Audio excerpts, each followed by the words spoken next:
Nous savons par tradition que la Hiloula de Rabbi Meir Baal HaNes tombe la même date que le Pesach Sheni. Mais est-ce que ça a un rapport l'un avec l'autre? En vérité, aucun rapport.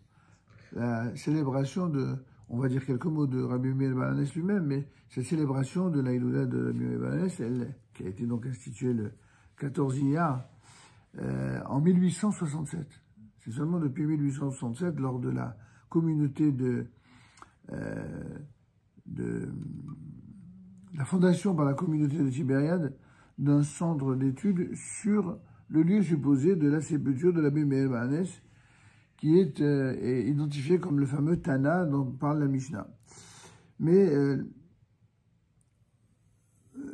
cette association, elle a été remise en cause par d'innombrables maîtres, parce que l'expression de Rabbi Meir Baal HaNes associée à Melumad Benissim, c'est-à-dire quelqu'un qui est instruit en miracle, c'est une expression pour dire qu'il y a entre guillemets des rabbins faiseurs de miracles, avec deux choses complètement distinctes dont il faut retenir dans cette idée. D'abord, les rabbins dits faiseurs de miracles, jamais eux se sont prétendus faiseurs de miracles. C'est juste que leur niveau de piété était si élevé qu'effectivement, ils intercédaient auprès de Dieu par des prières singulières, au point que ce qui se produisait suite à leur prière, à leur intercession, était, pour le commun des mortels, quelque chose que l'on attribue au miracle. Mais en vérité, eux-mêmes refusaient cette idée qui malheureusement est parfois exploitée aujourd'hui par des marchands en tout genre.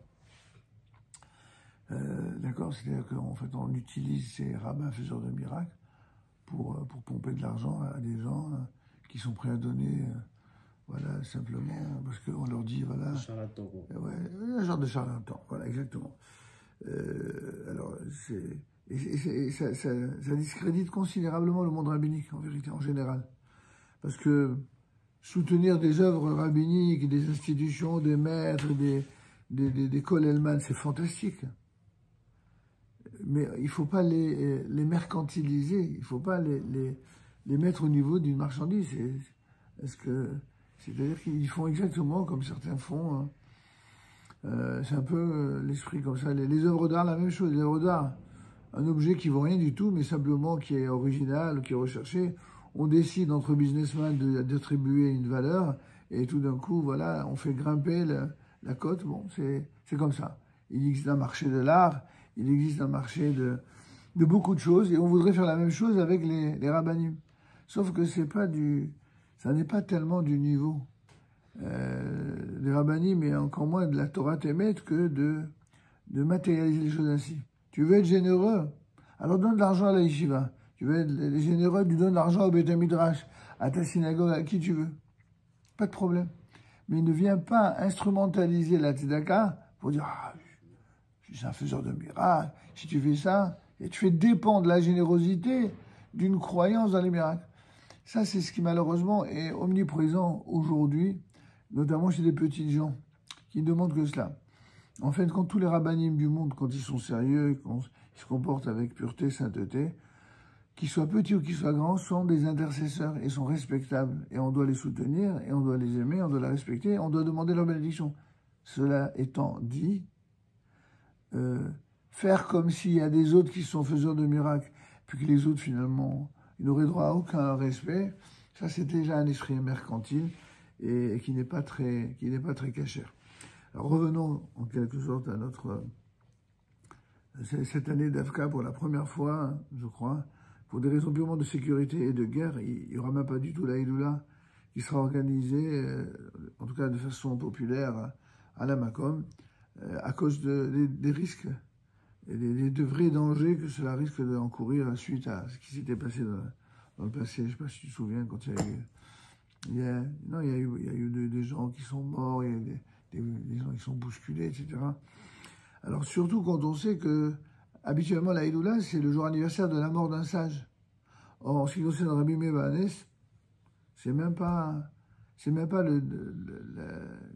on n'est même pas sûr. On est même probablement sûr qu'il n'est pas mort à ce moment-là. Alors pourquoi on a retenu cette date? Parce que c'est le jour où une fête avait été organisée justement dans la ville de Tzfat. Tout simplement. Et donc, c'est quelque chose qui a été très discuté ces dernières années. En tout cas, en ce qui concerne, pour dire un mot sur la tombe de Rabbi Meir Baal HaNes, il y a un philanthrope très célèbre que j'ai bien connu, Edmond Safran, qui était à la fois suisse, libanais, brésilien, enfin il avait différentes nationalités. C'est lui en fait qui a fait la restauration de toutes les tombes à la fois Rabbi Meir Baal HaNes, mais également le mausolée, la chambre qui l'entoure, les murs. C'est lui qui a tout refait à ça. Mais également celle de Rabbi Shimon Bar Yochai, tant ces sites de pèlerinage étaient importants pour lui et pour toutes les personnes pieuses.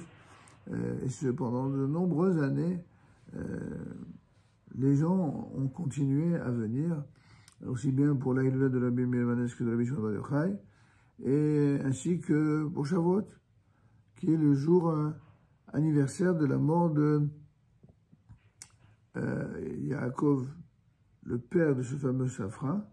Il organisait lui-même des Ilulot pour honorer son père. Et c'est ainsi il restait toute la nuit jusqu'à l'aube. C'est quelqu'un qui avait une piété remarquable.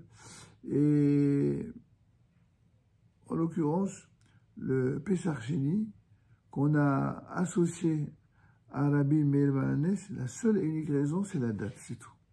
C'est le 14 hier.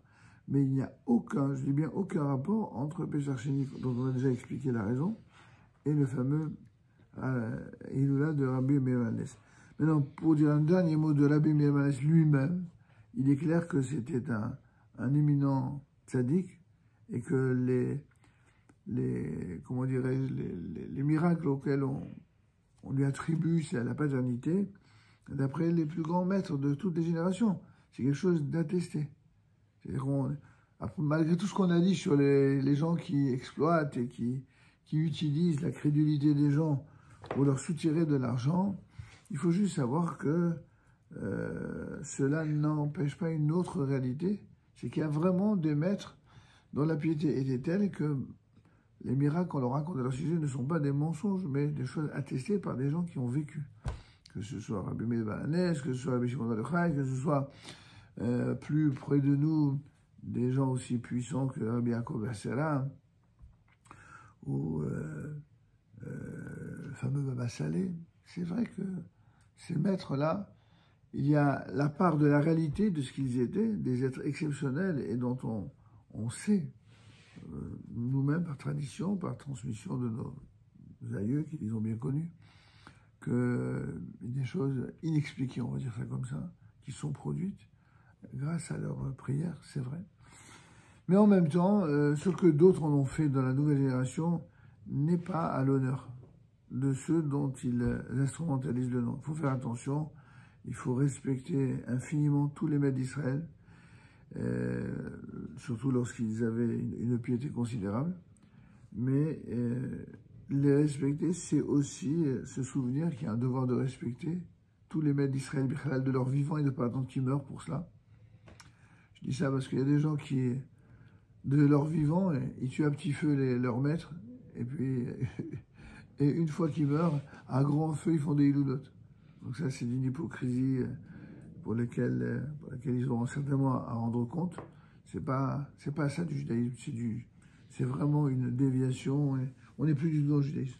C'est assez important de s'en souvenir, justement.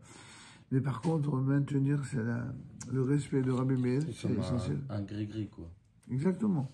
Il ne faut pas, chas v'shalom, faire de la foi, les sages d'Israël, qui est une mitzvah, la transformer en l'idolâtrie, à Dieu ne plaise. D'accord.